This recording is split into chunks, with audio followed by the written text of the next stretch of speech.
I was looking at your socials before I came on today, and one of the ones, so much of the stuff just like banged out at me, to be honest with you. But there was a narrative running in the background over the layer of a video, and it said, "So long as your body is healthy, you've got 1,000 problems. But when your body's sick, you've got one problem." And the subtext you provided with that was just like I thought we've got to use that as the startup for our conversation, because it said, like, you've watched it happen many times: a firefighter, a cop, a medic, strong, sharp, seemingly unshakable. They handle the trauma, the calls, the chaos, all the stuff. They survive the main line of caffeine, grit, and they just think they're going to be fine until one day they're not. And then it's the chest pains, the lab results, the exhaustion, and no amount of coffee and high five in the mirror and optimism seems to get them through it. So I wanted to use that to kind of segue into our conversation today, because I think it's a great framing to say, like, how have you seen this play out in real time, both maybe in your own life and those around you? And why do we wait until that breakdown before we start trying to build recovery? Bro, the age old question, right? To think about why do we wait, Yeah. I feel it's like one of those things where, you know, the quote that youth is wasted on the young. We get so acclimated to feeling good that we don't even understand that there is another way to feel. And it takes that contrast of being sick to really appreciate health. Hmm.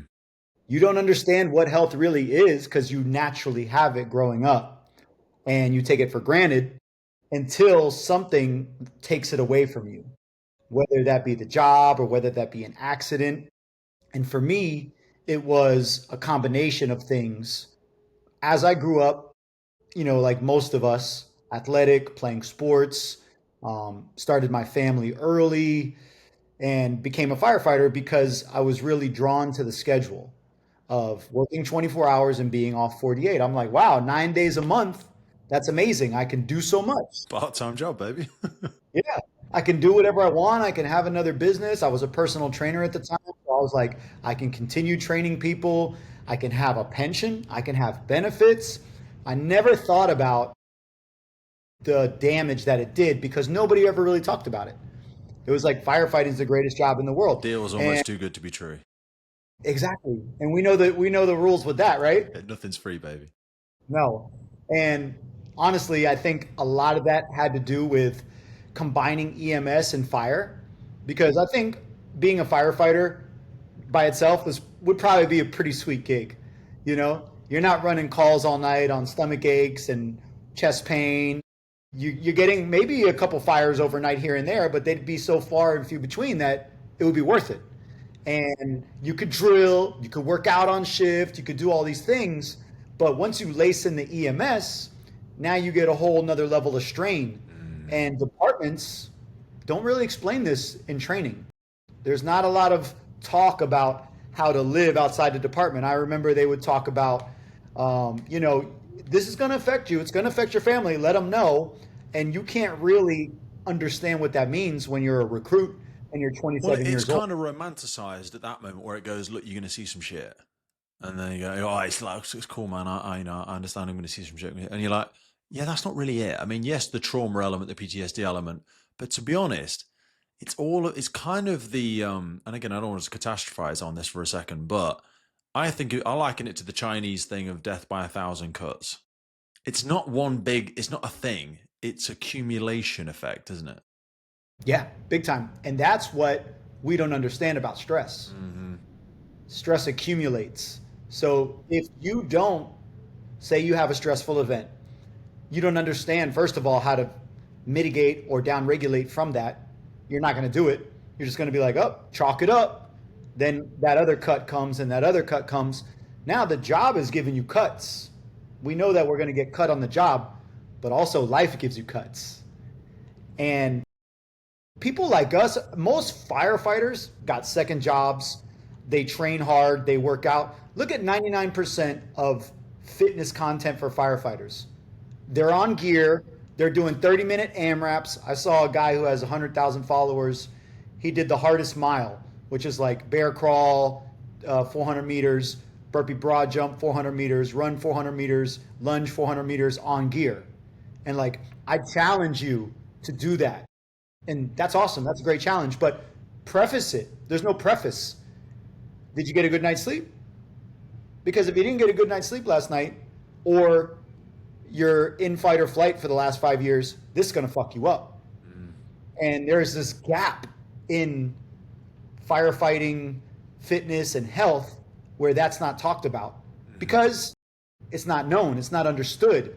And for me, understanding what health was came down to losing it because I worked out too much, because I wasn't sleeping enough. I was taking caffeine pre-workout at 6 p.m. to get my third workout of the day, because I was also a professional fighter.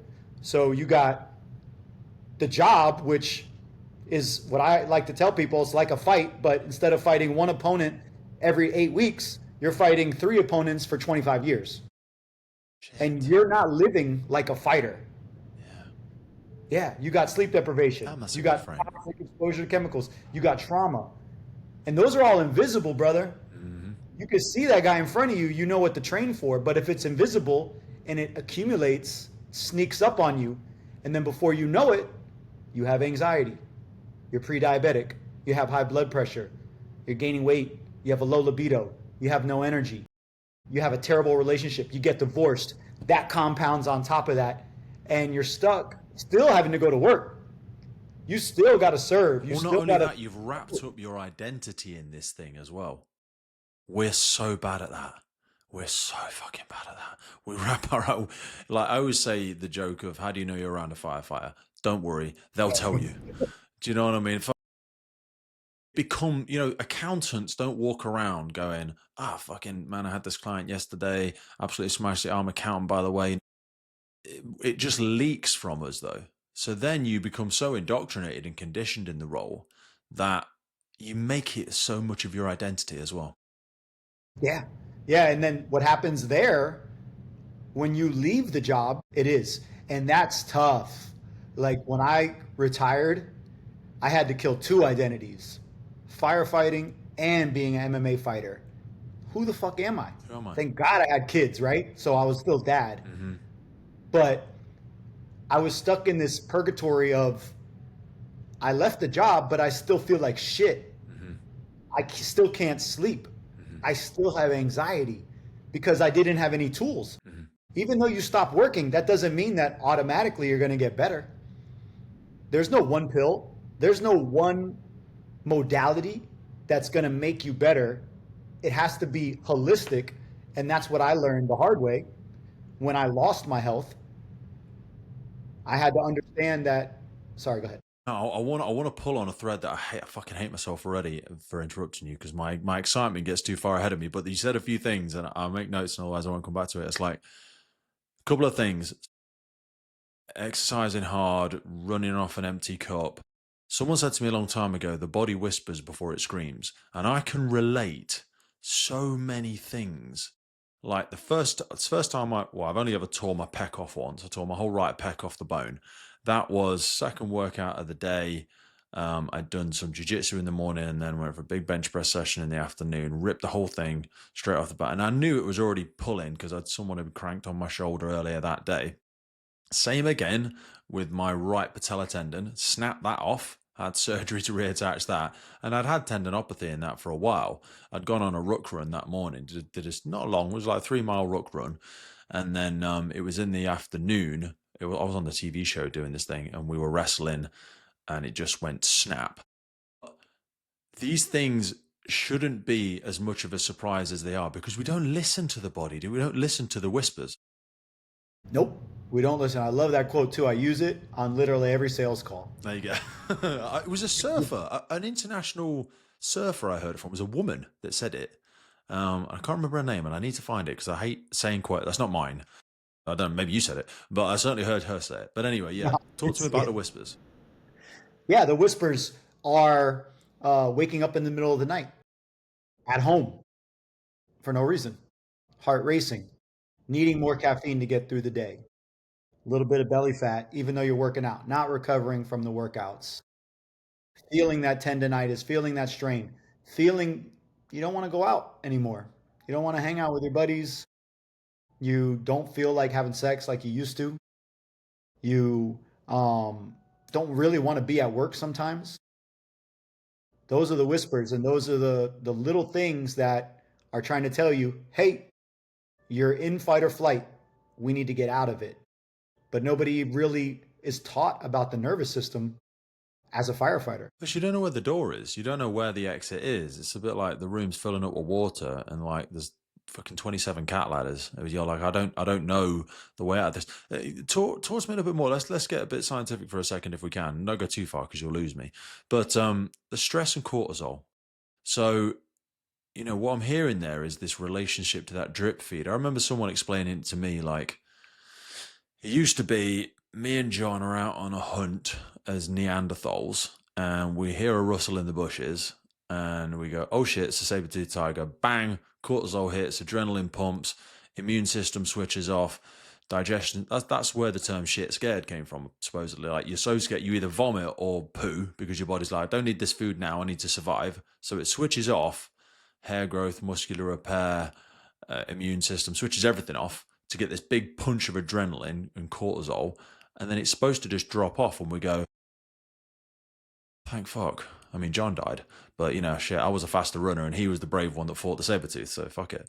But now that has transformed into this daily drip feed through our mobile. I don't know where my mobile phone is. I'm glad it's not in me, but psychological safety, reputation, finance. Why does nobody like me? Is there a thing on social media? Is there not? Can I pay the mortgage? Can I not? Am I going to get the promotion? Am I not? Am I going to X, Y, Z? And it becomes a drip feed. When cortisol and stress was supposed to be something you get a big surge of once a month, and then it drops off as a survival mechanism. Now, it's like we're mainlining it.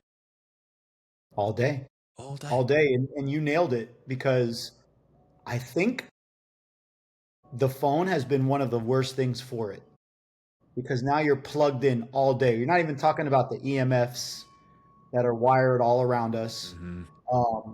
Every time I click open the app, I see a dead kid in Gaza. That affects me. The whole right versus left paradigm where people are arguing all the time. You're right, I'm wrong, you're right. Constantly fighting, constantly put us in that stressed out state, running calls, that phone ringing, that bell going off, mortgage payments. Exercise is a stressor. It releases cortisol. We got to be fitter. We got to do more. Our whole society is about hustle and grind. Like, we've forgotten our true power, that our true power is to be creative. We don't need to work our ass off. If working what your ass off made you successful only, then roofers would be the richest people in the world. They work their ass off 8 hours a day, but it's not. It's people pressing buttons that are making millions of dollars a day without even stressing. So it's gamified that system, haven't we? I don't know. I will look this up at some point, but it all got taken back, I think, to the Industrial Revolution, where we looked at work and time. So it used to be I paid you for a thing, like build me a bridge. So you go and build me a bridge. It takes you 3 days. It takes you 3 weeks, whatever. I'm paying you this number to build me a bridge. And you'd take a break whenever you wanted. You'd wander into the local village. You'd watch a cockfight in the afternoon, whatever you're doing. I don't know, go to dinner with your family, and you just get it done. I'd pay you to dig a well, pay you to put a roof on, whatever it might be.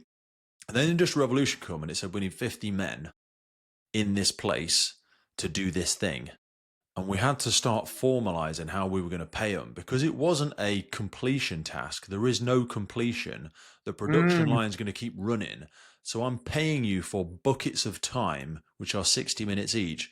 And I forget who it was, but it was an economist at some point saying, like, started accusing their laborers of stealing time because they were seen having cigarette breaks and all this sort of stuff. And that's when it really got formalized into, I'm not paying you for a service or a job, or I'm paying you for buckets of your time.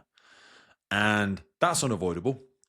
in the fire service to an extent. I've worked in non-operational roles where I'd be working on projects and things like that, and I had a lot more freedom and autonomy because as long as I get the shit done, the stuff gets done. But I could do it whenever I like. But when I've work on shift, it doesn't really matter because I'm there for 12 hours. Now, obviously, we have fun, be productive, do whatever. But I always say to the boys and girls on my teams, I'm like, there's a bunch of non-negotiables. We've got to get this stuff done. But you know what? These 12 hours are ours, or these 24 hours are ours. When do we want to work out? When do we want to have lunch? Where do we want to have lunch? What do we want to do this evening? And so there is a level of autonomy to our time to an extent, but we're very controlled in a sense now that the barriers of that are so far we don't even realize at times that we're confined within this thing, and you almost have to participate in the game because that is what society is now, and it's so goddamn hard. And like you've just alluded to, it lacks all that creativity. This thing, whatever we're doing right now, this podcast thing, and all of the things that we do around it, and all the work you do around it, man, that is the most authentic version of you. I do want to ask you about that at some point, because when you came out of the formal roles, I mean, I imagine as a firefighter, sorry, as a fighter, you had autonomy to an extent in how you showed up personally, your own fighting style, and it was more of a meritocracy that you were rewarded for your actual ability. But obviously, as a firefighter, there's a real restriction on creativity. You belong to an organization, and there's only a certain amount of things that are within your sphere of control, isn't there?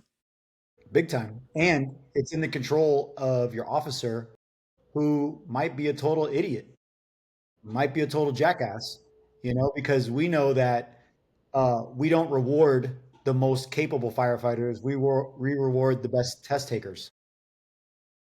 I'm so disappointed to hear it's the same over there. It is though. We train people to take tests. Can you parrot information in this order? But that, what is a great firefighter in its purest sense? It's a fantastic problem solver. You know what I mean? It's someone with a big red box of tools and a bunch of creative individuals, and they're going to try and create calm out of chaos. That is the purest problem solver. It's not parroting a script, but that seems to have been the metric we've gravitated towards in terms of promotions. Yeah, big time. And then you also made a great point about the Industrial Revolution and how things changed. And it's up to us to now determine when to stop. We've been taught to just go, go, go. And then when we burn out, we wonder what happened. I thought I was doing everything correctly. But in actuality, in order for you to last 30 years as a first responder, you have to understand what to do between calls, what to do off shift, and there has to be some sort of SOP around these things because we have SOPs for everything except for the actual firefighter. And the unfortunate thing is you have this reactionary environment where people think therapy is actually enough to mitigate the damage of everything. And therapy is just one tool Mm-hmm. that often, if the person's not in the right set state of being, Mm-hmm. then the therapy falls short. Mm-hmm. It becomes something that can even compound the problem because you're reliving the experience in a logical way when this is a physiological experience Mm-hmm. that is held within the nervous system and the body. And because our education as first responders is so limited in that arena, Mm-hmm. we often wait until the problem has become a scream. Now we have to figure out how to deal with it. This also is costing millions of dollars in overtime, millions of dollars in sick leave. And to get a little bit of investment on the front end is practically It's impossible. short-sighted. I say this when I talk about men's health and suicide awareness in the organization that I work for, but also just a wider context of people's mental health. I go, right, a psychologist or a qualified occupational therapist, not being the utopia and answer to everything, but let's just look at that as one potential metric or one potential lever we could pull to help tip the balance of mental health. I'm like, what we're saying in the UK, 50K, maybe. I think you're 50, 60K you could get. I earn about £45,000 UK a year as a watch manager. So in here we have firefighters, crew managers, watch managers. So it's like a sub officer or a lieutenant over there, captain, sorry. And I'm like, if I go off sick, so we've got lots of people in our organization and many organizations across the UK.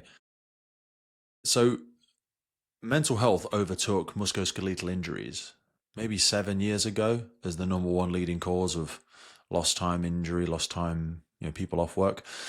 And I'm like, so I'm off for a year, and some people we've had off for years.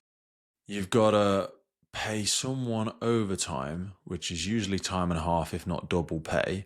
So what we talking? Let's call it £80,000 for me being off, and that's just one single isolated case. And I've made that sort of project thing. Thing is, they don't want to, even though the data is somewhat overwhelming now. A lot of people don't want to assume that people are going to have these ongoing mental health issues because it's a one-off. I mean, John, we know John. John was struggling. He was having issues with his partner for a while. That's an isolated case, to be honest with you, Pete. That's not really a typical example. And the problem is they are all isolated cases with their own nuances and own differences and stuff like that. And again, I'm not saying a psychologist would be a magic plaster, but if we looked at it like we do physical health, if I said, right, we test John every year, he has to pass his physical, and we have physical trainers in the organization. We have healthcare professionals who just do the physical, and they travel around stations every single day testing everybody, PT tests and that sort of stuff. And then you're going to see them every year. So you speak to them every year and go, hey, John, I've got an issue with my ankle. And he says, hey, dude, maybe try some of these rehab stuff. Let's maybe put you on modified for a week and we'll get you a special strap and then we'll crack on. If I knew I was going to speak to a psychologist every year for a minimum of 1 hour, even if I show up and go, that's all good. Okay, I might do that for 10 years. But that for me would be one factor. And I apologize for dragging you down this rabbit hole. You've got me excited straight away. I want to get back onto our topics in a minute, but I know this is our topic. If you made that investment, it would really be something that, because reaching out for help is a massive hard thing. When you realize you're drowning, to put your hand up and go, I'm fucking drowning. I know it's not obvious I'm drowning. I've not broke my leg, but I am drowning and I don't have enough cognitive capacity to know where to reach for this help. But if I knew I was going to see John, then I'd go, I mean, everything's okay.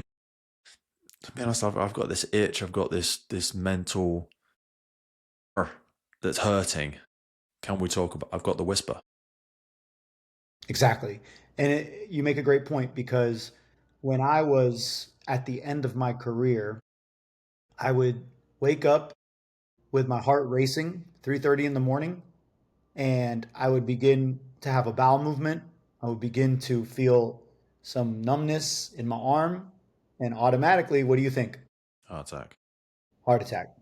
Don't want to wake up my family, don't want to stress out my wife, don't want my kids to worry.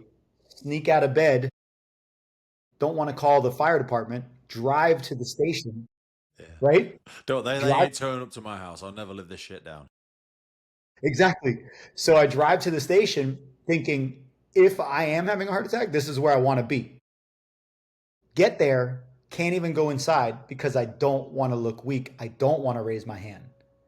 I'm fucking the guy known in the department as an MMA professional, one of the baddest Dude's a motherfuckers. savage. Savage. And that bitch ass motherfucker came in at 2 a.m. Yeah. because his heart was racing, had a panic attack like a little fucking bitch. crying out there in front of the trucks. He was just bawling. Couldn't even do anything with him. It was fucking embarrassing, to be honest with you. Right, right. And because there was no system in place to proactively scratch that itch, I found myself in a place where I couldn't tell people I was fucked up and I didn't know what to do. And there's so many guys that get stuck there. What was my option? My option was, I don't want to live like this anymore. Like, I can't live like this anymore.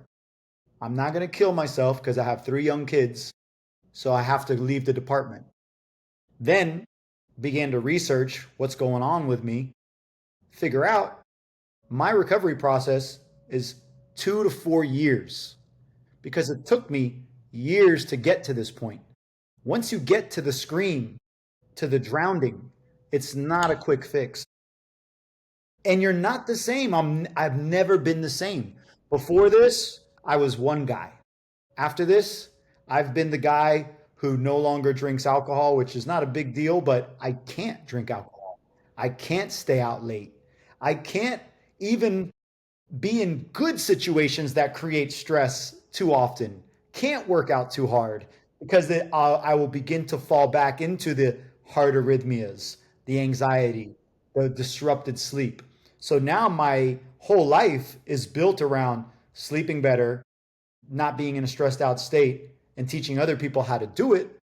But if I would have known early, I always like look at these guys who are really athletic in their 40s, and I'm like, they didn't start at 18 going hard because you can't be that guy. They got into fitness like at 35, They and now piss they're me like, off so much.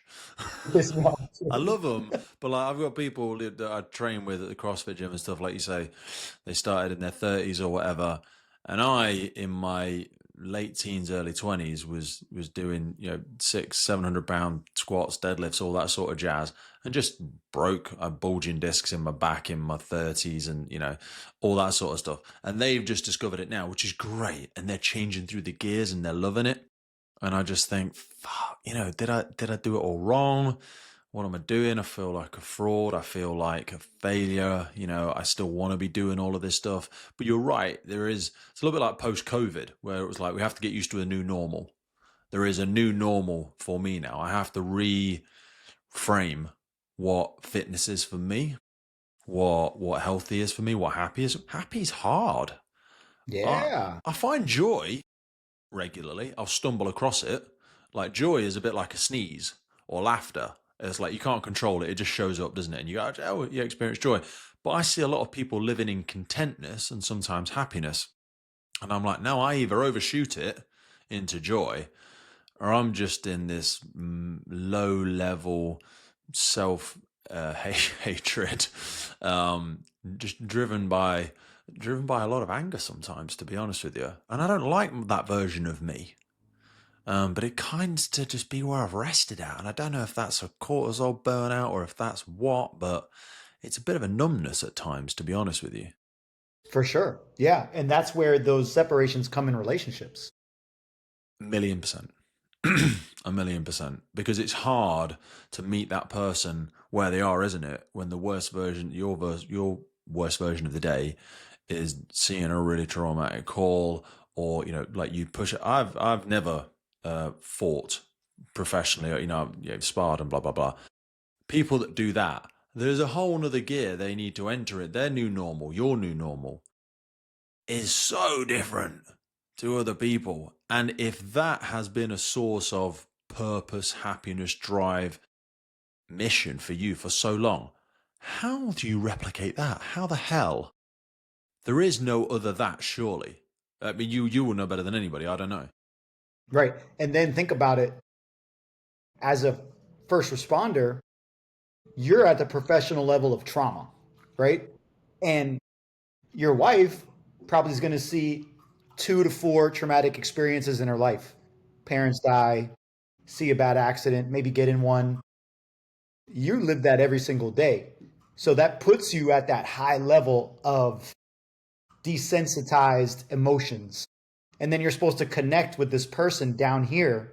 It's like a pro fighting a beginner. There's no in between. It's so hard to relate to, her bad day or his bad day or whatever your partner is. It's like it was the fucking Hoover broke or someone stole their sandwich at work or what. And you're just like, I want to be empathetic. I want to try and sympathize with you, but I don't care.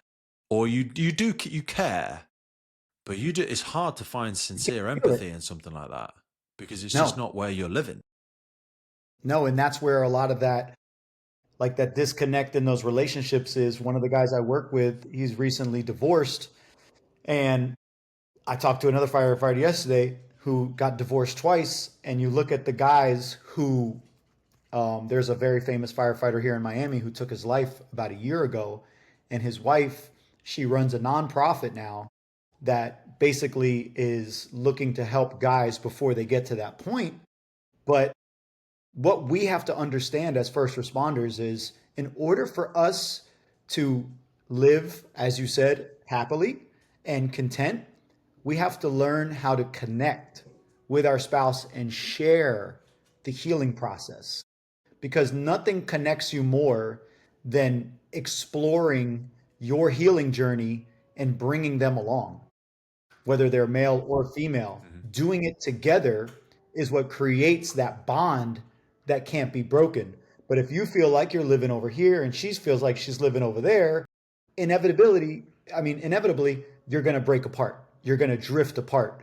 So these down regulation rituals that need to be just like working out. I Hmm. call it working in. It's not my term, it's Paul Chek's term. Love that. Yeah, right? Yeah. Because we're always putting out energy, putting out energy. When are we bringing energy in? When are we bringing Can't connection pour from in? an empty cup. Yeah. No, you can't. And even training becomes working out. So it's like, okay, we know we got to be in shape as firefighters. Like that's no ifs, ands, or buts about it. Because when that fire hits and you're in gear for 2 hours and you're doing overhaul, if your heart is weak, you're going to damage it beyond repair. You're going to fade away. You're going to be a liability to your crew. You need to be ready. But if you're training hard because you think you need to be ready when you're already gassed, then you're going to get burned out. So, where's that middle ground? Where's that understanding of how do we determine our training? How do we determine the rituals or the behaviors that we use every day? Hmm. Well, we have to understand where we're at.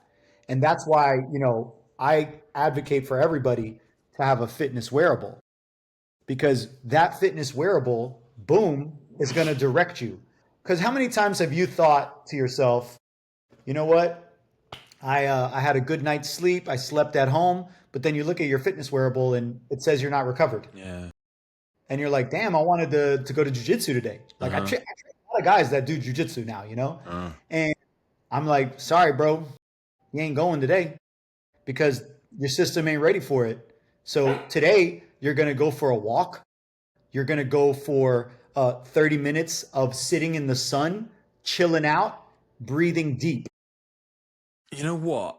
This for I'm agreeing with you. And when I've worked, I've never particularly been a high performing athlete. I mean, I've won gold medals and stuff, but I mean Olympian. I've never been an Olympian. I've never been an MMA champion. I've competed well, me internationally on a couple of things. But the point I'm making is when I have worked with really, really high level athletes, when I've been getting somewhere close to that level, the discipline around rest, which is usually imposed rest by a coach of some form, is astonishing. Like, I think, the social media is terrible for it. This rising tide of one-upmanship on how fucking hard are you? Oh, you got up at 5 a.m. Bitch, I was up at 4, and that was my right? third workout. You know what I'm Yeah, saying? You're like, fucking hell, yeah. okay. And this becomes the David Goggins. This becomes the I'll sleep when I'm dead, and all of those things. You said there, and you started going down that avenue. I wanted to see where you went with it around like, you want to be ready on the call. You don't want to let your partner down. I agree, but the problem is you're talking into an open door. I'm the quiet here. I love that sort of stuff. But then I do see other first responders who are achieving the required fitness test, which is lower than I believe it should be here in the UK. I don't know what the thoughts are over there. But they seem happier. They seem more balanced. Like some people say, and I read one of your quotes recently around discipline. But the problem with discipline, I think, is it's a bit of a trick for people maybe like you. I don't know. I'd love you to give me an insight or correct me. My training isn't actually discipline. I struggle to rest. So training is actually a bit of a coping mechanism and not a great one when the whispers are there and then I injure myself and go, oh yeah, of course you did, you fucking idiot. was not surprised, are you? And my missus has to catch me sometimes, when we've had tea and da da da and shit, and I'll go, oh, I'm just gonna go and jump on this last workout. There's one starting in 15 minutes. And she'll like, didn't you go this morning? And like, yeah, yeah. And then didn't you train at work just after lunch? Oh, yeah, but I mean, this one's purely just a cardio session or whatever. And she's like, why are you going? And sometimes I've been in conversations before. I'm like, oh, what, you knew I was into this sort of stuff when we met, blah, blah, blah, blah, blah. We shouldn't try and change each other, all that sort of stuff. But she knows I have an injury as well. So it is an intelligent challenge. But there's something about, I always think I'm like trying to burn off the crazy. Like, talk to me about your experiences with that. Because Yeah, fighting is I love. remarkably high conditioning. You Yeah, are yeah, playing a tactical game of chess with high level dire physical consequences. There is no level of fitness that is quite, whenever we're doing a workout, I'm doing a workout, I can rest whenever I like to, really. It's in my sphere of control. But when someone else is attacking you, there is no rest. There's yeah. like, how have you balanced And, that with I need to be fitter than the other guy? well, here's the thing, right? Understanding what health and fitness really is. Because when I was training and I felt like my performance was beginning to decline because I started off my career 4-0. I was getting a lot of hype. Magazines were featuring me. I was getting offers to like the Ultimate Fighter show and stuff like that. And then I finished my career 1-4. So I began to see a downtrend in my ability. So what did I do? I trained harder. I ran more. I worked out more, which led to me losing more and more ability because I had reached that level of super compensation and didn't go into that recovery sphere that is so necessary to rebuild. We don't get better when we train. We get better when we rebuild. And I had no idea. My whole thing of growing up was the harder you train, the better you'll be. And that's great up until a point. But like you said, high level athletes take time off. They don't have a second job, right? They don't give a shit. Like the champions only have one goal. Yeah. I They remember don't they care used to about come in the what. morning and I'd train with them, but then they'd go back, eat and sleep for 5 hours because they'd have another session in the afternoon, Yep, and I'd go to exactly. work. Right, exactly. And then we think that doing nothing or something as simple as meditation or breath work are going to make us worse or they're not useful. But what actually those things do is put you into recovery, which allows you to repair faster, to sleep better. But if we don't understand how the body works, we don't have the education of understanding the data that we have, it's pretty much like we're shooting in the dark. Hmm. And then what takes over? The ego. Hmm. The ego is what directs us. The reason that you want to train 3 times isn't because that third training session is going to get you better. It's because you're addicted to it. You love it. I was a drug addict in my early 20s. I am an addict. I know I'm an Right. addict. And I have to be Right. so careful about the things that I feel about. Oh, why am I so interested? Because you can get addicted to people. You can get For addicted to sure. substances. Why am I so interested in John? Why am I talking to John all the time? Why am I collecting these things? Why am I doing this? Why must I go to that place? Why must I? Do you know what I mean? And that is such a tricky little clever manipulative little gremlin to have on your shoulder because you Big can't time. tell which way's up half the time with oh, am I just excited? Is this a healthy excitement? Am I obsessed with this now? Fuck Talk me. about the phone, right? Fucking hell. Like I owned a gym for 12 years after I left the department. And that's where I cut my teeth on a lot of this stuff. And towards the end of the time that I had the gym, I used to make everybody do a mandatory cool down. So we'd warm up, we'd work out, and then everybody had to do the cool down. You know how many people left and skipped the cool down? I've got shit to do, John. I go do this. I gotta go do that. And then the people that would actually cool down, I would have them stretch. Then we would move into just 5 minutes, brother, of breathing. You know how many people couldn't stop looking at their phone in those 5 minutes? Couldn't stop moving, couldn't stop twitching? Talk about discipline. You want to see how disciplined somebody is? Tell them to sit down and do nothing for 5 minutes. I did that before we started today. So I forget what the author is, but there's a book called Turning Pro. Who the fuck wrote that? I can't remember. I'll have to have a look on Google in a minute. Stephen Pressfield, maybe. And he said, what if you thought about that anything you do, it was about writing for him, but if anything you do, what if you thought about it and approached it as a professional? So this thing is just a podcast, as an example, not just a podcast. It reaches something 1,000 people every month, which is a lot in the UK. It's not a lot over there, but John's a really interesting person. He sent me lots of great information. I've done 4.5 hours maybe of research about him, and I'm speaking to him today. So I went in my bedroom and I laid on my back and inverted my legs and put my little sleep mask on just for 15 minutes before we had our conversation, just did some breathing, because I know how much better I show up just with that tiny little thing. Because otherwise my ego would let me go, I'm going to do this, do that, do that, do that, do this, whatever, get those few jobs done, get this bit of social media done, and I'm just going to roll into it with John, half-ass it, ego, we're both bros, we'll just fucking waffle through this. And I'm like, that's disrespectful to John. First and foremost, he's put time out of his day, he's moved some other shit around, yeah, he sent you some stuff. You said it was important. When you reached out to him, you said this was important. Do you know what I mean? And you said you really blah, blah, blah, blah, blah. Stop being, and this is like the way I talk to myself. I'm like, stop being just a pretender. You know what I mean? Stop being a fraud. Stop being a bitch. Bro. Because that is just, but you know what? And I said, well, make it important. And if I'd have done that with some of my athletic endeavors, I think I wouldn't have had half the injuries I had, or even my relationships. You know, I went through a divorce and a few other things. You know, you got 3 children. I've got children. You told them they were the most important thing. But not today. You know, I always say the only people that will remember that you went in late and worked the overtime are your family and your kids. No one else will care. No one cares. They just know John wasn't there. Daddy was very busy.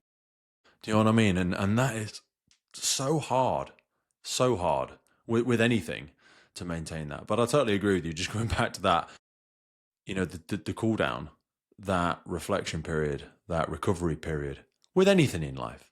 People might think we're talking about fitness here, but these are principles that map over to all things, aren't they? Big time. Yeah. These are laws of nature. So And that, you said you'd had challenges with your health relating to your chest and your heart attack. I want to go into a bit more depth around that, because I pulled some data down earlier. Firefighters are more likely to die from heart attacks, cancer, suicide than any kind of trauma or burns or anything like that. Some US stuff, sudden cardiac death accounts for 45% of on-duty firefighter fatalities, and cancer causes roughly 70% of total line of duty deaths over the career, not aside from the sleep deprivation and the damage that does to us. What did you find out about some of your health challenges? well, when I was at my lowest, I had this arrhythmia where my heart would beat inconsistently. So I guess it would be a PVC. You know, it was never AFib or anything, but definitely PVCs. I was 10% body fat, shredded with a pre-diabetes because of how damaged my adrenals were. So, along with low libido, crushed testosterone.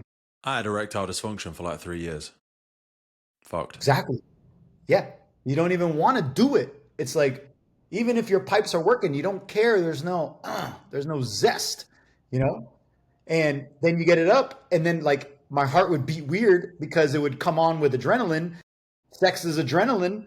And then I would feel my heart beating weird, and that would kill it. Yeah. Because they like, oh fuck, what's going on? And then the fucking heads got there because Yes. I'm taking 1, 2 bloody what are the erection pills? You know, fucking taking them. Viagra. Yeah. Fucking hell, different brand. But that's got me then. Yeah. And it doesn't even matter. It doesn't even matter. You can take as many as you like. Right. Don't work. No. If you're in your head, you're not in the Fucking you moment. just, and that torture is a whole other level of what the fuck. Do you know what I Yeah, mean? Because that's then even the what's person that you're relying on for support, not relying on, but the person who wants to help you and wants to be there for you, you can't even give them the thing that makes them feel valued. And sex is only one part of a relationship, as I learned it's an important the part. hard way. It's important. I would say it's not the most important thing, but it's right up there with oxygen. Do you know what I Yeah, mean? yeah, You don't want to switch it out. But the patience my partner had, and I'm still with my partner now, and she's very, very beautiful, in my opinion. Well, I think a lot of people's opinions should she's beautiful. Had it not been for her patience and my ability to eventually communicate, the easy answer was just fucking run away for me. right. Easy. Yeah, With anything in struggling with in life, getting off the erectile issue for a second, anything in life, the easy answer is run away. yeah, but you know what? The next, in this case, you run away, the problem's going to compound itself again because you haven't addressed the root. And that's the thing also I see everywhere. Symptoms can be addressed with all this bullshit, but if you don't get to the root, it's never going to change. And Yeah. bringing it Got to back treat to the my cause, health, not just the symptom. Yeah. exactly. Yeah, what's the input that's creating the output? If you don't Mm. change that input, you bring up a great point. I see a lot of push towards a 24-hour, 72-hour schedule where you get that third day off, Hmm. which is amazing because that gives you a whole new time period to recover. But guess what? If you're not doing the right shit in that time period, it's not really going to matter. More of So the it's like, wrong stuff. You could do as more of the wrong stuff you like. It's not going to make a difference. There's no quantity at that point. no, no. And that's where everybody's missing the boat here is that we think that we are just going to react to these situations instead of creating a proactive, holistic approach that equips people on multiple layers mind, body, and spirit. Right now, we're just focusing on the body with a little bit of focus on the mind. There's all this push towards mental health, but mental health is a downstream effect of physical, hormonal, and emotional health. You have to address those first before you can address mental health because mental health is the symptom. Mm. When you start to have mental health issues, it's a symptom of a root cause. Talking about stuff is important. Expressing why you feel the way you feel is important, but it doesn't address the root of why you feel that way. Yeah, I heard someone describe it as trying to think your way out of a thinking problem is like trying to sniff your way out of a cocaine problem. It doesn't. It Bam. doesn't work. It just doesn't work. You know what I mean? It's easier to act your way out of something. It's hard to think your way into a workout. Like I have like this 4 set rule where if I'm don't feel like I'm in the mood, I'm still going to show up because sometimes showing up's the difficult bit. And then if after 4 sets or 4 rounds or 4 intervals, I'm still not feeling it, then you know what? I'll stretch, I'll sauna, I'll do something else. I'll do some steady state cardio, whatever. But usually after the 3rd round or the 2nd round, I'm like, I'm in the flow now. Do you know what I mean? But trying to think your way out of a thinking problem is a fucking vortex. That's just a self perpetuating downward spiral for me. You stay in your head, you're dead, don't you? You nailed it. Yeah, that's exactly what it is. It creates this spiral of fear. And we want to spiral in faith. You know, Mm. that's one of the things that I've learned over the last year is how important our thinking is to our nervous system, our belief structure, because our beliefs are what create our thoughts are what create our feelings are what create our actions, and our actions is what creates our reality. So if we believe something Fuck, like say that thread again, because that was good. our beliefs create our thoughts. So if you believe that you have to always push through, then your thoughts are going to be when you feeling down, fuck, I'm still going to do it. I got to do it because I don't want to be a bitch. Then your feelings about resting are, oh, only pussies rest. I'm not going to take a day off. I'm going to go hit it hard, which leads to you working out hard on 3 hours of sleep, which leads to your result of low libido, poor sleep. Then you go back into your belief again, and it becomes this cycle. It's Hmm. called psychocybernetic loop. So you have the belief, thought, feeling, action, result. And it'll reinforce that belief, which is often limiting in nature. Hmm. So it's like, It's how the self-reinforcing. Yeah. yeah, exactly. So how the hell do we understand where our thoughts are actually doing us harm versus doing us good? And our thinking is what creates that hormonal, emotional, biochemical response in our body. Do you think the fact that to some, because it's I mean, you can probably intersect anywhere in that loop to break the loop and try and jump back in, but because so much of it originates from thought, is that in its or belief, sorry, is that in itself why some people might struggle with these concepts? Because I wonder if that's where manifestation took a wrong turn. Because some people hear manifestation and they think of what was that film? The Secret. Big film in America, big film everywhere about manifestations. And oh, Jim Carrey wrote himself a check for £10 million and dated it on this date. And, you know, that is a thing. Manifestation does work, but it's almost like it is a placebo effect to an extent because you do actually need to believe it. This is what I always think about religion, and I'm not particularly religious, but it depends what you define as religion.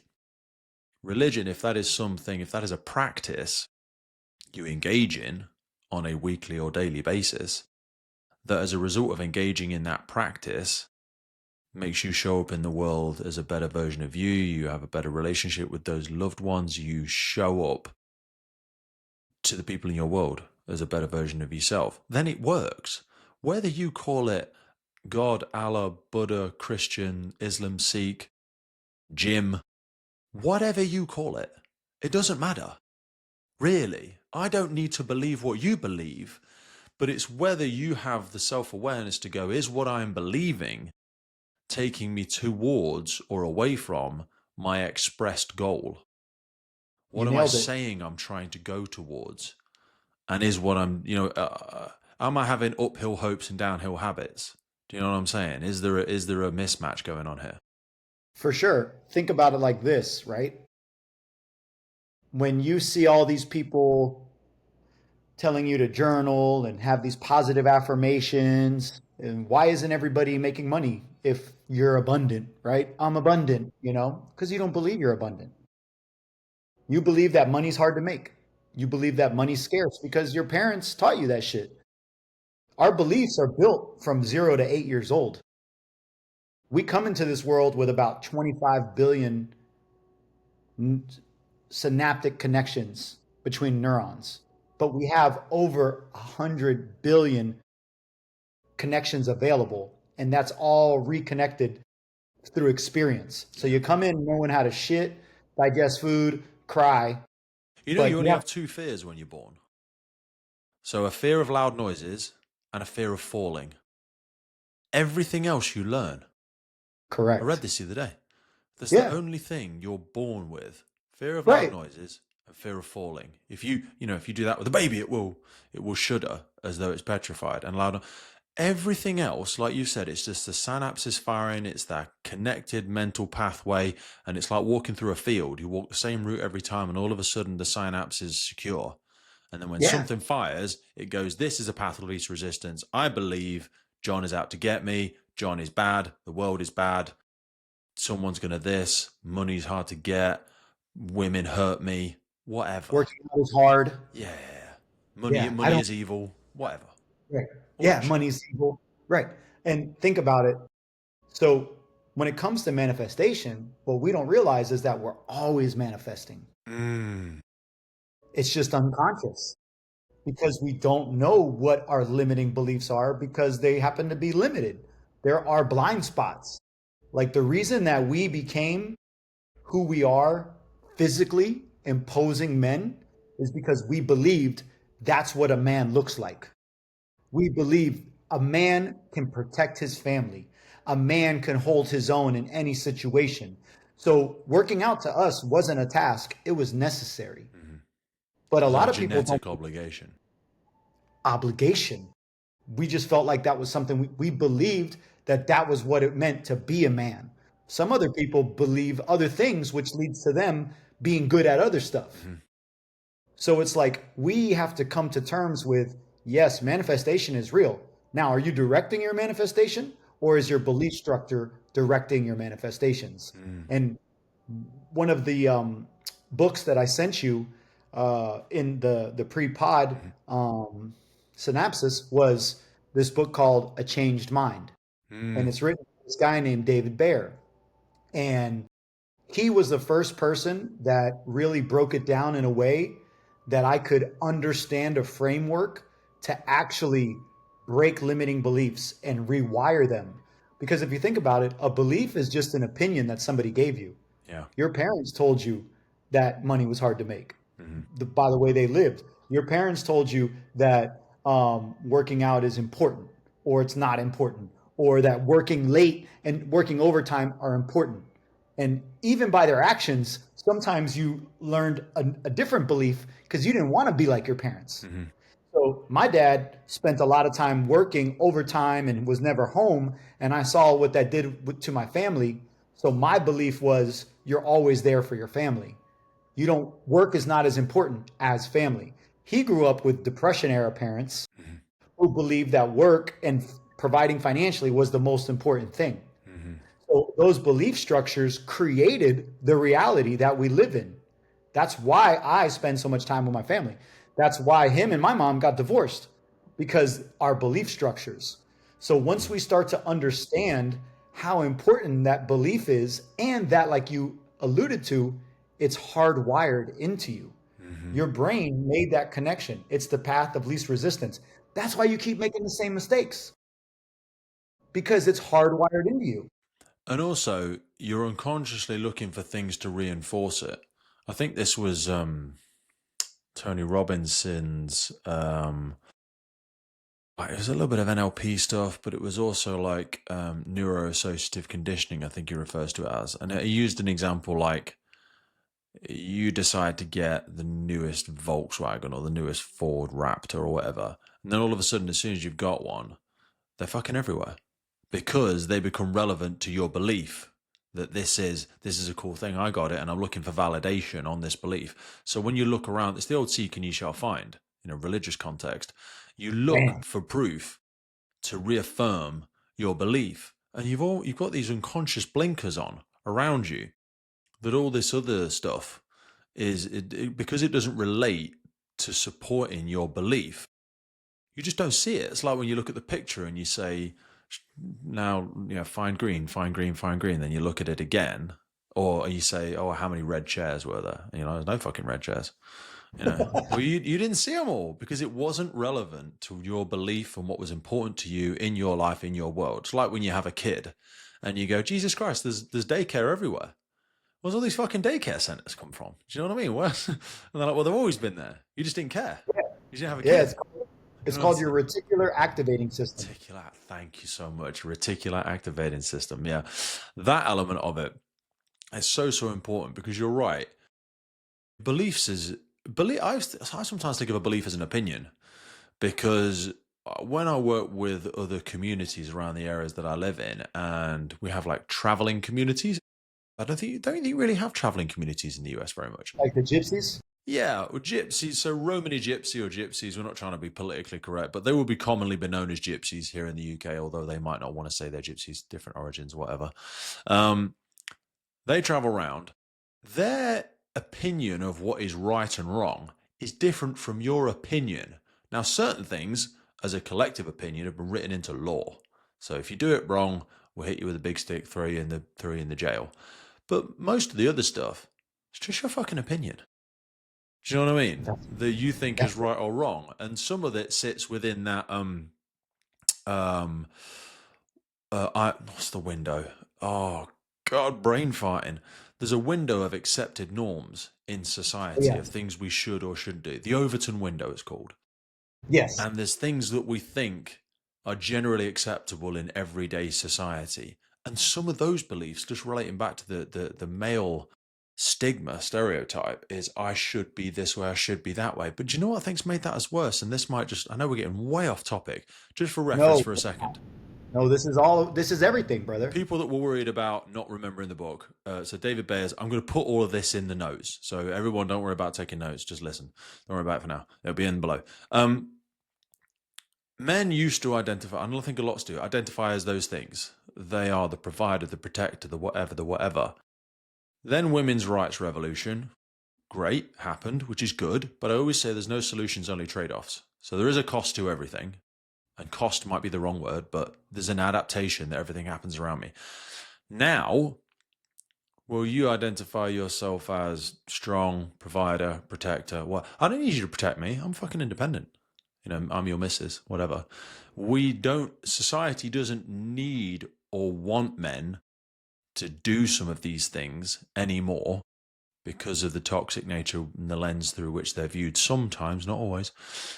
But then there's that next level of death of identity that we spoke about before, not only as the first responder, but also as that person and what you believe you provide. And that gave you value. They give you a purpose. You give a man a purpose, he will crawl through broken glass. But if you're like, you know, you don't need you to do that, you know, you do.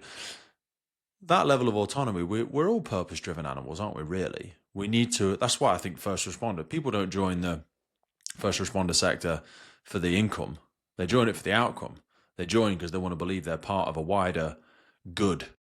I'm saving, I'm helping, I'm making calm out of chaos. I'm helping someone on the worst day of their life. And I'm part of that solution, and that gives me purpose. Do you know what I mean? We need purpose, don't we? How have you managed to, I know you were forced to, but you could have just fallen off the end of the cliff and hit the big red fuck it button. But your belief was that I am a father, and a father doesn't do that. A father doesn't abandon. That's just a belief. It's just a belief. I might believe different. Plenty of fathers do abandon their families because they believe something different, because they were taught something different. But their belief wouldn't be that they're abandoning them. They're better off without me, John. I'm a burden. Wow. Fucking hell. Fucking hell. You know, I think like when you commit suicide, you're bundling up all of your pain and then strapping a vest to it and handing it to your loved ones. Sometimes I feel like that. You think you made it better. You just fucking amplified that and sent it the other way. You threw that grenade over the wall and just said bye. Oh yeah, for sure. And you mentioned earlier, like one of the things because I coach people on these things, one of the things I listen for is I should. They shouldn't. We should all over ourselves. Yeah, exactly. And once you begin to really understand, and bringing it back to managing stress, right? That your thoughts about something, that motherfucker shouldn't talk to me that way. I used to be like that guy, bro. You looked at me wrong. You said some shit. We were fighting, bro. Like, what's fighting? I'm punching you in the fucking face before you know it. I'm not talking no shit. Like, boom. And I had a reputation. So then that reputation led to me becoming more of that. And I realized like the power that gave me, because I developed that out of survival instincts as a kid. And then, but you were also rewarded for it. Exactly. John, no, you know what? My husband, John, he will protect us no matter what. My guy, John, on the watch, he's got our backs. The amount of times he stood up for the guys when we're out on the social, he's a fucking ride or die. And that gave you purpose and identity again. You know? 100%. Yeah. And that was a lot better than the identity of being somebody's fucking welcome mat. Yeah. Like when I learned that it didn't matter if I won or lose won or lost a fight, that people would respect me for standing up for myself, I was looking to fight. And that is what created, like, I got kicked out of high school for fighting. I walked on to a college football team without even playing a down in high school. And that was pure manifestation, belief that I was physically able to do it, belief that there was an opportunity there, and a focus and a vision of what I wanted to become, because I believed that I failed in high school because I got kicked out and didn't do shit. So that belief drove me to become the best version of myself, to make the football team, the college football team. But the belief that I deserved to get on the field led me to getting kicked off the team because I got into it with the coach because they weren't giving me the time of repetitions that I wanted. Yeah. So all those beliefs, like a great example that David Baer gives to people in his seminar is he puts up a video of a triangle, a circle, and a square. And he's like, I want you guys to watch this and tell me what happens. So he turns off the lights, the triangle, the square, and the circle. They start doing all this crazy stuff. And after like 2 minutes, he puts it back on and he's like, all right, I want you guys to tell me what you saw. One person raises their hand. I saw the square was dancing with the circle, and then the circle got jealous, so the circle butted in. Another guy, oh, the square was angry at the circle, and the circle and the triangle ran off together, and they fought against this. And then he's like, all these different stories. He's like, what you saw was a circle, a triangle, and a square moving. Every single one of you gave meaning to that based upon your beliefs, based upon your life. And none of that shit is true. It's all an opinion. And once we realize that our beliefs are, like you said, opinions, and even more so, decisions that we make, that gives us the power to change our beliefs, to change that decision, to prune that connection, create a new one, which leads to new thoughts, new feelings, new actions, manifesting a new result. Words, actions, meaning. They're so pregnant, aren't they? They're so pregnant with our own perception. They're loaded with it. Words, especially, Christ, we see in today's, world, your interpretation, my interpretation, the etymology and evolution of a word. It's fucking crazy, Big and time. the way that we all interpret different situations, it's the multiple filters and lenses that we put over our life, isn't it? I think that someone said it to me a little while ago. It's the difference as well between disposition and position. Your position is quite hard to change. I mean, you can change it, but how you feel about your position, how you feel about where you are, is very different. And I imagine you had to go through a lot of this reframing when you came to those crossroads, various crossroads in your life. Is this the end or is it the beginning? Well, it's the beginning of something else. Of course it is. Do you know what I mean? But that's disposition. Do you know what I mean? It's harder to reframe how you feel about something, but it's easier than actually changing where you are. You have to change where you are. You can't just say there are no weeds, there are no weeds, there are no weeds, and high five the fucking mirror. You need to do shit. Do you know what I mean? You fucking need to do something. There's a funny joke where this joke, respect to anyone that's religious, vicar, pastor, sermon, whatever, walking down the track, sees a beautiful garden, walks over to the man. He's like, sir, I must bless you for your garden. The Lord has given you a beautiful garden. You should be thankful for this every single day. And he's like, well, I appreciate that. I think it's great, but you should have seen what it was like when the Lord had it to himself. And this is what I think about belief and anything. Beliefs help, but they've got to be paired with action. So let's assume for a second, let's make an assumption of the listener. We've got them on board. They're hearing us. They're understanding adrenal fatigue, hormone issues, the challenges you had, and you can't outwork dysfunction. They're on board. But now they need to do shit. Hold on, sorry. Somebody just knocked at my door. Go see him. We'll pause this. I'll edit it out. Yeah, I like where you're going right now. Oh, sorry about that. My neighbor comes by like twice a day and throws bones in my house for my dogs. She seemed lovely. Bless her. I love it. I will edit that out, but I almost don't want to, part of me, because the way you engage with that woman and the way you showed up for her and gave her what she needed right now, whilst you're like, yeah, I'm fucking busy. Yeah, but I know what you want. I know how long this is going to take, and I know you will take a lot away from me engaging with you and being like this, and I know it's only going to take 40 seconds. If I go, I'm fucking busy, it might take 4 minutes, because then I've got to apologize and I feel bad about it, and tomorrow I'll fucking bring some flowers. Sure. But it's like, that's hard. Yeah. So with respect, I appreciate being able to listen to that interaction. That's after like 4,000 of those reactions, whittling it down to science. Yeah. I think about that with Does this person want to be helped, heard, or hugged? I have those three in Mm. my head. I'm like, what does this person want? What does they want? Are they got a problem they want me to fix? Do they want just me to listen to them? Do they just want to cuddle and a high five? You know what I mean? What does this person want? I try and work that out with every interaction I'm speaking with people. I'm like, what does this Bro, person that's want from me? legendary. I'm taking that home with me. Yeah, helped, heard, or hugged. Because sometimes, like as first responders, we get straight into solution mode. My missus comes to tell me about something. Right, what you need to do is A, B, C. Then you got to do 1, 2, 3. And you're doing that. Don't do that. I don't need you to fix my problem. And I'm like, is it fucking talking about a problem? This is a fucking us problem. It's taking up. It's my problem now. You're fucking taking up my life.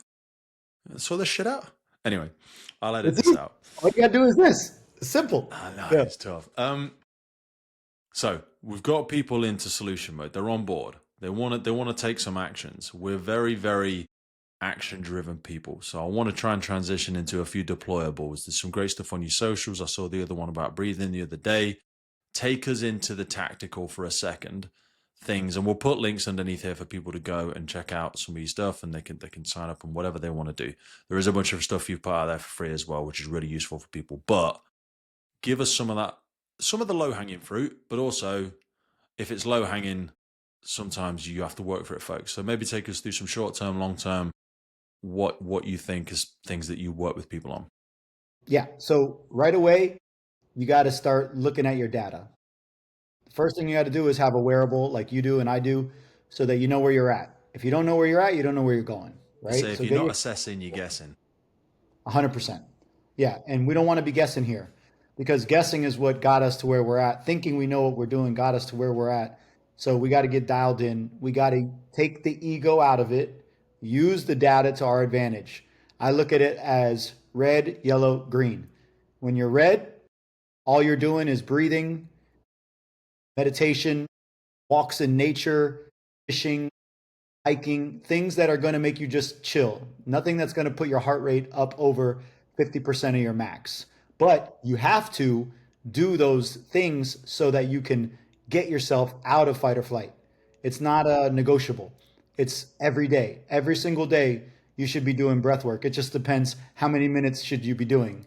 It's like the phrase, if you don't have enough time to meditate for 20 minutes, meditate for an hour. Yes. Yeah. 100%. I love that one. There's so many versions of that quote, and they're so fucking good. They're so good. I remember a famous one where like, I apologize, I would have written you a shorter email, but I didn't have time. Because it's just you're like, you know what I mean? Yeah, you can't stop yourself doing that. That's such a good one. Breathing. I know people Breathing. can go back to your socials and they can have a look at it. And I don't want to get too technical because like the Wim Hofs of the world will go, just breathe. But there is, I tend to hit box breathing, 4 in, 4 out. And that's just an easy one for me. But I'm like, help is the different approaches. Because I did use like the inner fire breathing was the Tony Robbins thing where it was breathing only through my nose. I would do 40. And actually that was great for over oxygenating the system. You get a bit of a Yeah, lightheaded. that'll wake you up. That's good instead of coffee sometimes. Do you know what I've You put know? into mine? Is a little morning routine. I saw another social media thing the other day reminded me. I used to do it years ago and do it for ages. And this is another good thing about journaling. You can go back sometimes to a time when things were good. And what was I doing when things were good? And do them again. And this one is just it's like a lymphatic one where you just bounce for a minute and then I do some arm waves for a minute and then I do like some golf swing sways for a minute. It's not heavy. It's not burpees. It's not press ups. But I do this sometimes before a podcast because it's just so nice for me. I think Tony Robbins, sorry, I forget, people know I went to a Tony Robbins thing like 10 years ago. There's lots of other shit out there. And he's a bit too rah, rah, way. But sometimes take the lessons and ignore the preacher. You know what I'm saying? There's an element to that and ignore the messenger, take the message. And I For know sure. he does a trampoline thing. I've got one of them in the garage. It is cool, but it's a bit of a ball ache to have in the house. It's in the way. And my daughter broke the last one. So I was like, fucking trying to do backflips and shit on it. But you can just, that lymphatic bounce. So breathe in. Dude, I interrupted you with my own little silly one. What else we got?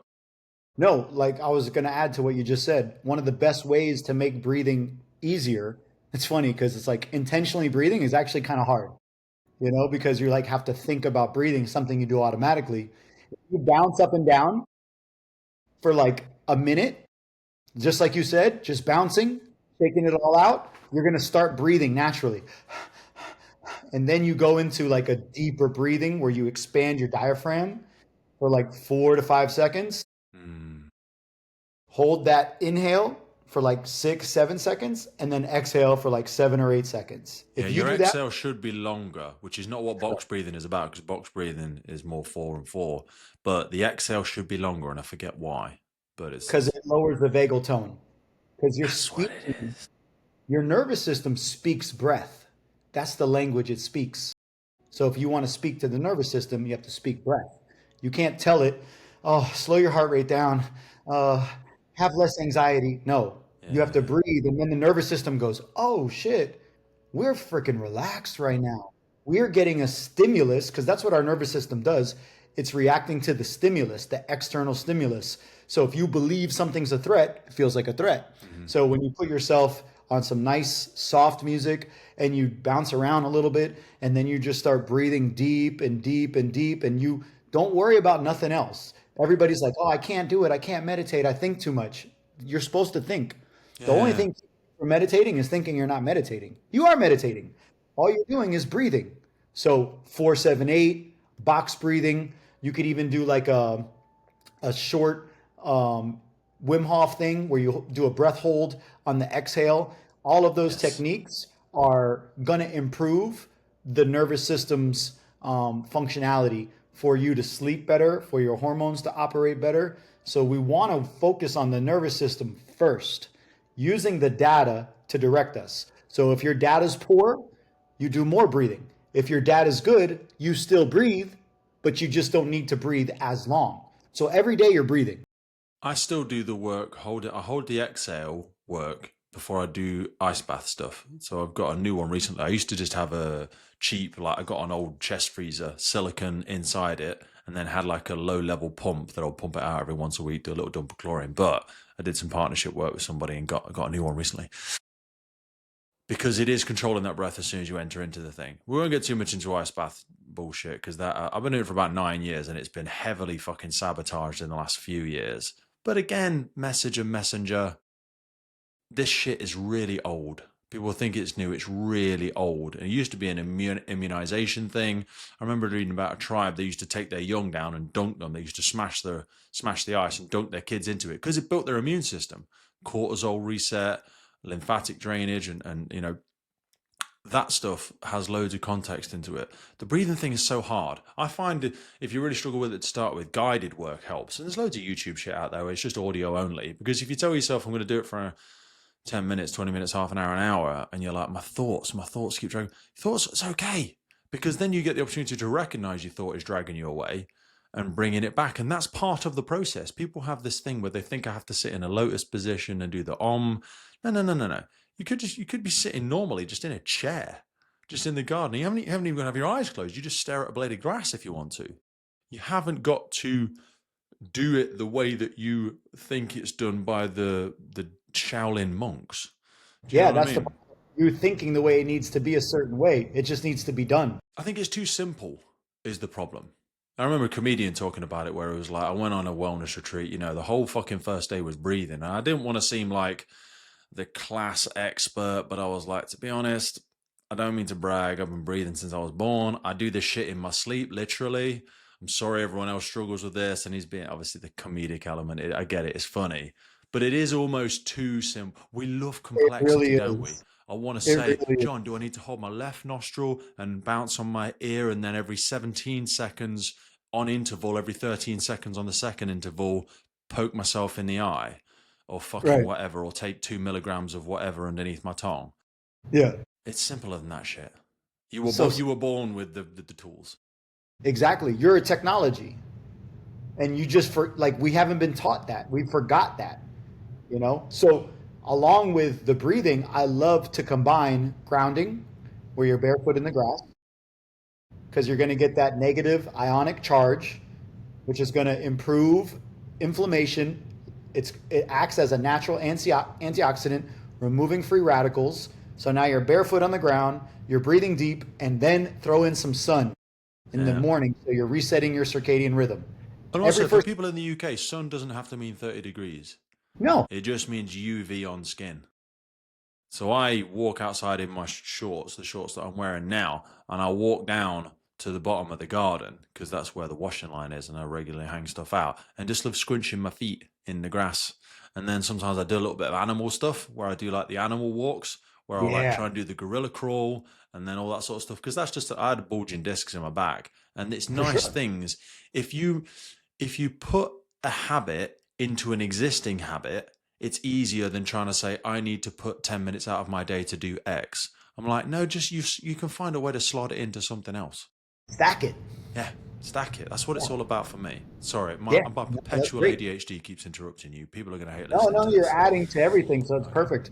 So I suggest every single first responder do that in the morning. Even when you're on shift, bro, after you clean the truck and you check all the shit out, 10 minutes, take off your boots, go stand outside in some grass, face to the sky, put on a YouTube 10-minute breathing, and just breathe. That's it. That right there will be the best thing that a first responder can do that's free, that's low hanging fruit, and will pay huge dividends, not just in the nervous system, but also in the circadian rhythm, in the hormones, all of that stuff together. And that becomes a skill. You do that every day, 10 minutes becomes cake. Now you're doing Get 20 addicted to it. minutes once or twice a week. Go to a yoga class. Put yourself in an environment where you don't have to be the one directing yourself, that somebody else is directing you. So I have all my guys, 1 day of yoga a week, 10 minutes of breathing, sun, and grounding every single morning. And a lot of times, that's what we're doing for like the first month, along with the mindset, looking at why are you upset? Why are you dealing with these problems? Looking at their belief structure, helping them rewire their belief structure. And then on top of that, using your data to guide you. Don't guess, assess. If your data says you recovered well, you're going to the gym that day. You're working out hard. You're not negotiating because that's the day that you earned. I call it unlocking a high intensity day. It's like a video game. Brother, your breathing is on point, your sleeping is on point. Now you unlock the high intensity day. Don't think about it. Just go and work out. And of course, I give them high intensity workouts, moderate intensity workouts, low intensity workouts. But think about it like this: low intensity, under 50% of your heart rate; moderate, 50 to 75; high intensity, 75 and above. Because you know as well as I do, you got to train all three energy systems, especially as a firefighter, because it's going to be aerobic, it's going to be anaerobic, it's going to be glycolytic. Just like a fight, you're going to be in and out. So you got to train all those energy systems. And you can still engage with other people around these, because some people think like, oh, but if I'm not doing the fucking barbell workout at the gym, then I'm missing out on thing.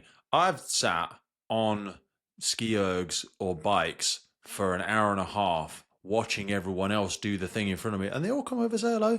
They all come over, have a chat. You know what I mean? And I'm doing my low intensity, and I still sweat. People think, oh, but if I'm doing less than 50%, I love breaking a sweat. I promise you'll fucking sweat. You will Yeah, still you'll. sweat. Low intensity for an hour, whatever it is. I promise you. One thing that I learned coaching fighters and being a fighter is that in order for you to go deep into those championship rounds, you need two things. You need mitochondria, which is going to produce energy, and you need an advanced blood capillary system. So you think of your blood capillaries as like your veins and your arteries, and that's like the major branches. But you also need these small capillaries to infuse your muscles. And how do you get them? The only way to create more mitochondria and more blood capillary flow is through low intensity, long duration workouts. Boring You don't shit get for them. people. Yeah. Yeah, you don't get them from the fucking sprints or from the high intensity interval training, or you don't get them from rolling jujitsu for 5 minutes straight. No, you got to be at a low heart rate for 45 minutes. And people don't want to do that shit, you know? One of my coaches said to me ages ago, most athletes are too impatient to be intelligent. And because he was like, because exactly what you said, and you said it far better than I ever could. It was like, it's that really boring stuff that most people aren't willing to do because they've just seen the Instagram of the fucking whatever AMRAP 3 minute bust a gut shit, and they've seen the 1,000 pound deadlift. Do you know what I mean? And they want to do that. That's bullshit. You're just seeing the front of stage. You're not seeing the back room. You're not seeing the Olympic athletes all sat round for 2 hours doing low stake cardio, because that shit's not interesting to Instagram. Nope. It's hard to make that into a really interesting reel, I'll be honest with you. You know, Yeah, and it's I rough. watch the shit. No one Yeah, wants to see that shit. Show no, me the deadlift. exactly. Show me the deadlift. Show me the fucking Show made me the so knockout. I want to yeah, see John's knockout reel. I don't want to right. see his fucking breathing exercise and his fucking mobility. Right. I don't give a For sure. fuck. You For know what I sure. mean? In fact, let's Yeah. go there for a second. Mobility. Because Yeah. we've spoken around this a little bit. We've tiptoed around it. It wasn't until I had, so, torn pec, snap knee, bulging discs, where someone started talking to me about this mobility map. And if you don't keep exploring the map, the areas of the map go grey, and then you Mm. can never go there again. And when you do go there, it breaks because you don't explore it very much. Children, children are beautiful. You want to mess about with your kids on the floor, or if you've got a dog, get down on the floor with the dog. Promise you, you'll explore your mobility or whatever it might be. Like, how do you make mobility sexy? Well, that's what I like yoga Okay. for because one, there's There's some beautiful sexy women. people in my yoga class. Exactly. Fucking hell. I, I People are have friends. missing a trick. You're I single. know. Hit the I yoga. know. I tell my buddies, like my single friends, they're like, "Ah, the girls in the club." I'm like, "You're in the wrong place, bro. You got to go to the fucking Don't yoga those studio." cheap hussies get to the. You know who's in the Exactly. yoga club? High earning, sexy bitches. Right. That's who's Who in get the it? yoga. Right. So you make that fun, you make it easy on yourself, right? And then also something that I've been pushed towards, and this is where like that spiral of fear and that spiral of faith come in, because since March, I've had a ringing in my head from my heartbeat, and it's called pulsatile tinnitus. So, typically that can be a tumor in your brain, it can be an aneurysm, it can be all these things. So, of course, I checked off the big boxes. I got the CAT scan, the MRI, the blood in my carotid, seeing how that flows, and all of those things are good. So the next thing is, okay, let's look at the alignment of the cervical spine. And, if you do jujitsu, people hang on your neck sometimes, That's why I stopped doing it. So, Aside from the fact I right, was sticking getting choked out, I was like, I don't know any 45-year-olds who have good necks. right, I need to exactly. reinvent this. Joe Rogan got me, the motherfucker. Yeah, he got you. He gets us all in one way or another. So I go to the chiropractor after going all these through all these things, and of course when you hear this ringing in your head incessantly, it creates fear. It creates, what's wrong with me? Why am I having this problem? I take care of myself, I sleep good, I do all these things. Why am I like this? So I go to the chiropractor, and he explains to me how I got 8 pounds on one side more than the other side, which is where I have a torn labrum in my hip. So that makes sense.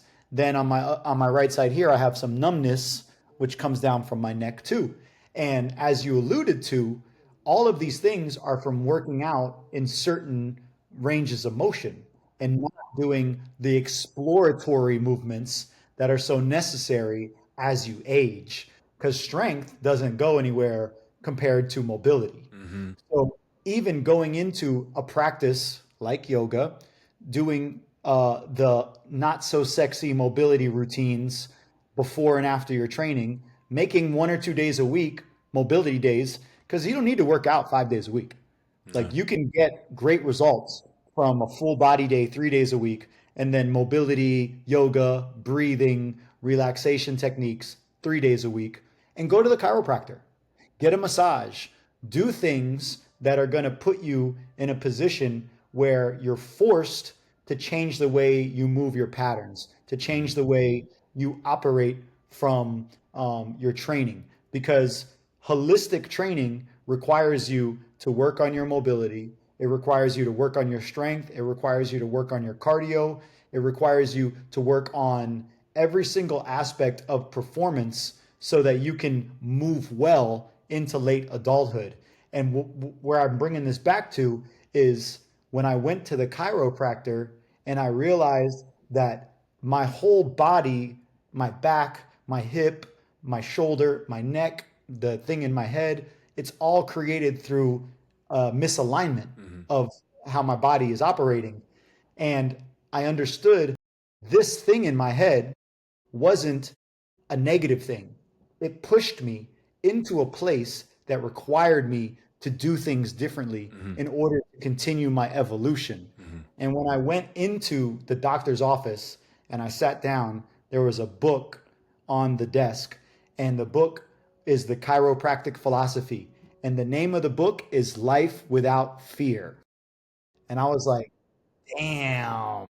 And I had been dealing with this faith over fear conundrum in all of the ways that I think, because it can be hard to be faithful when you are in adrenal fatigue. It can be hard to remain faithful when your wife cheats on you. Mm-hmm. It can be hard to remain faithful when your parent dies of cancer, Mm-hmm. because now you're stuck in a state of fear that these things are going to happen. And because this happened, that's going to happen. So life without fear is just a microcosm of how to make decisions knowing that you don't know the future. Mm-hmm. So instead of imagining a scary, fearful future, imagine a faithful future of growth and joy Mm-hmm. and happiness, because whatever you imagine is what you're going to create. Mm-hmm. So trust, have faith. The word faith doesn't mean that you need to be Jesus, Allah, Buddha. It Faith doesn't mean it got hijacked by religion, didn't it? And people don't like hope because hope is a bit whimsical. But like faith is a strategy, because faith is all you have, really. No, you don't have certainty in retrospect. 100% certainty is only available to you tomorrow. It's not here today. All of us are operating on faith, really. If we're we smart, because yeah, we operate on fear more often. true. Yeah, How many very true. times have you seen that meme where the future that you're afraid of, you don't exist in because you died? It's like you're so worried about this thing happening, Mm-hmm. like, oh, in a month I have this court date, but what if a week before that you get in a car accident and you're paralyzed? That shit don't matter no more. Fear is supposed to save your life, but I think it's stolen more lives than it's ever saved. Do you know what I mean? It stole your idea of what you could have done, what you might have done, the shoulds, the maybes, the couldas. Do you know what I mean? All of that was stolen by fear. And that was that the irony is you did it to yourself. I remember someone saying to me when I was going through addiction and I was blaming everybody else and everything else. And he was like, you know what? You're right. You are right. I hate to say it to you. You're right. Someone has ruined your life. That person's you. Unfortunately, because whether you know what I mean, you want fair, go to where the candy floss and the fucking merry-go-round is. That's the fair. Fair doesn't exist in life. You get what you tolerate. You get your daily habits. You get what you manifest. And whether you want to believe that or not, you are all you've got.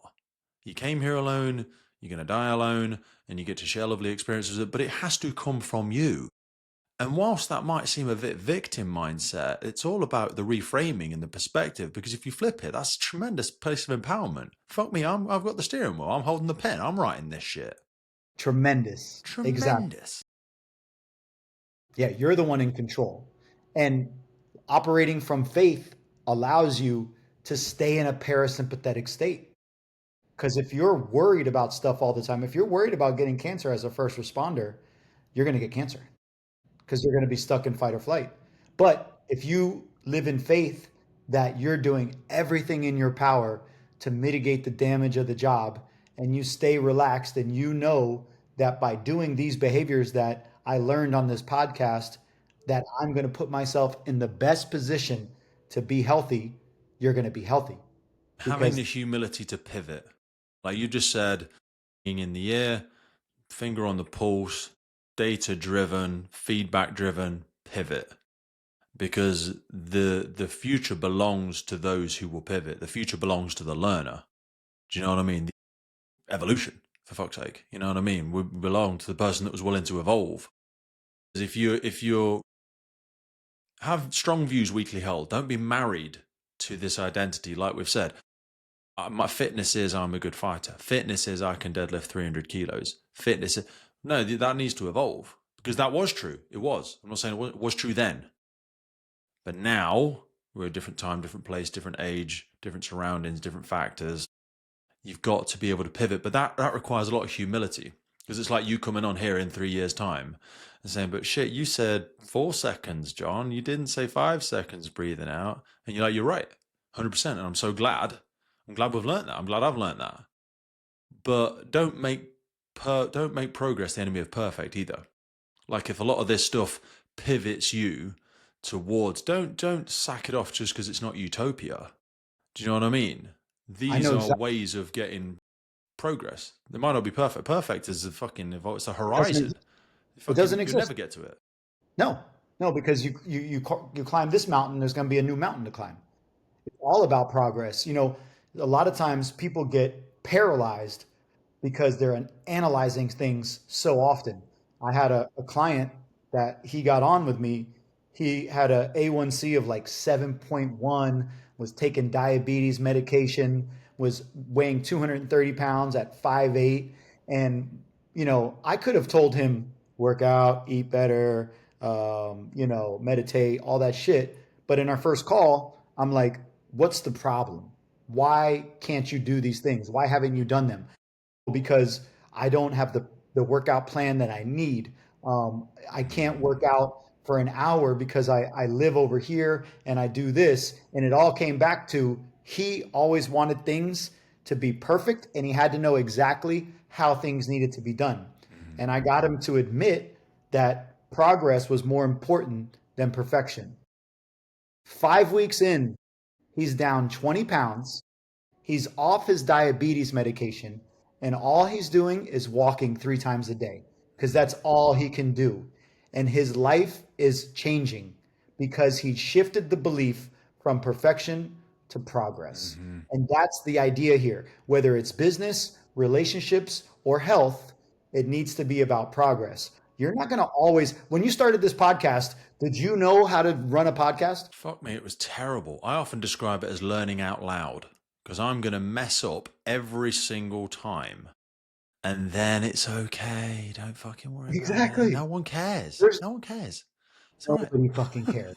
Yeah. And They're too it's not busy worrying messing up. about their own shit. Correct. No one cares. Correct. And look at this. Like you got this shit down to a science. Like the document you sent me is down to a science. And that was all because you learned Because I out loud. fucked it up so many times.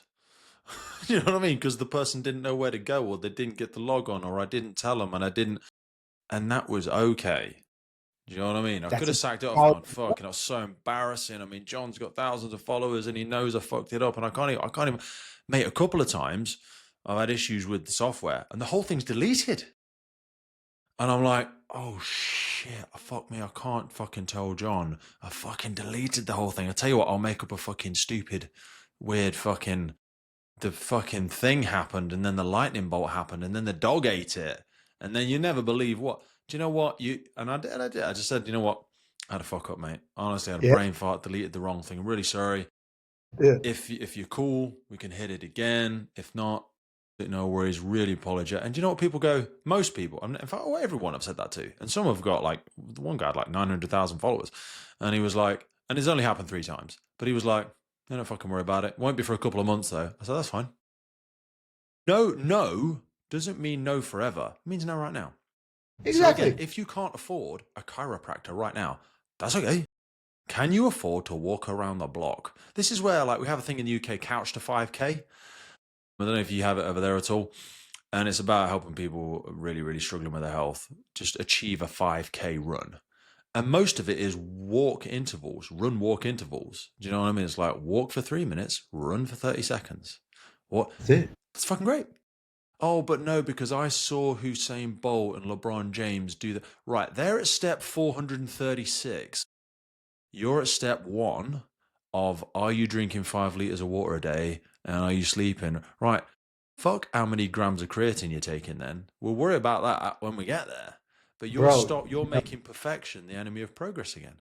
Yeah, and you're comparing your chapter 1 to somebody's chapter 12. Yeah, 100%.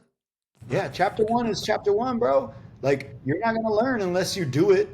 This happens to me in business all the time because since I closed the gym, now my business is run online, and online business is funnels and freaking automations and marketing and all of this shit. Whole new great evolution for you to learn. Right. Exactly. And I'm looking at people that have these advanced systems, and we're talking about the same stuff. They just have advanced systems for explaining it better than I'm doing. So instead of thinking I suck or damn, this guy's amazing. It's just like, have faith, understand that you only got to take a couple steps at a time, maintain the vision. That's your job. Just show up. Maintain the vision.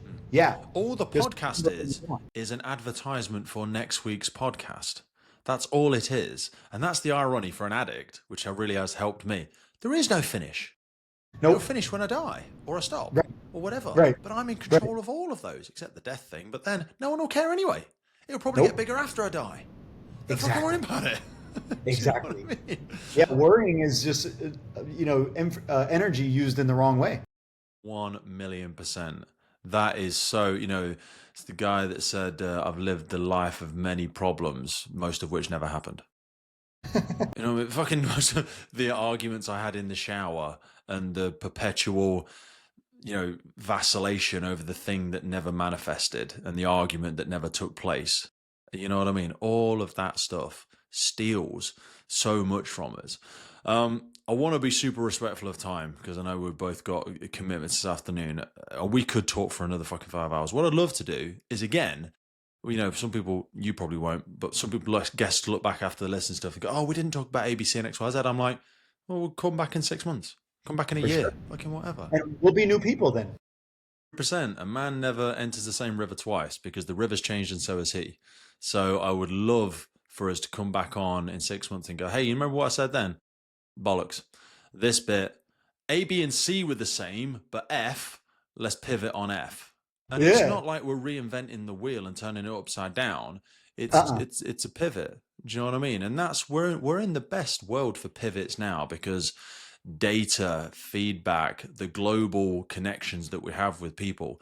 If you want to be intentional and you have faith in where you're heading, that it's never been so accessible before. It used to be an issue of trying to get the data. You had to find the book at the chiropractor's place. Now, it's not your resources, it's your resourcefulness. Fuck me. You want to try and get in the same state, in the same city to bump into John at the beach. Fucking he's on socials. Message him.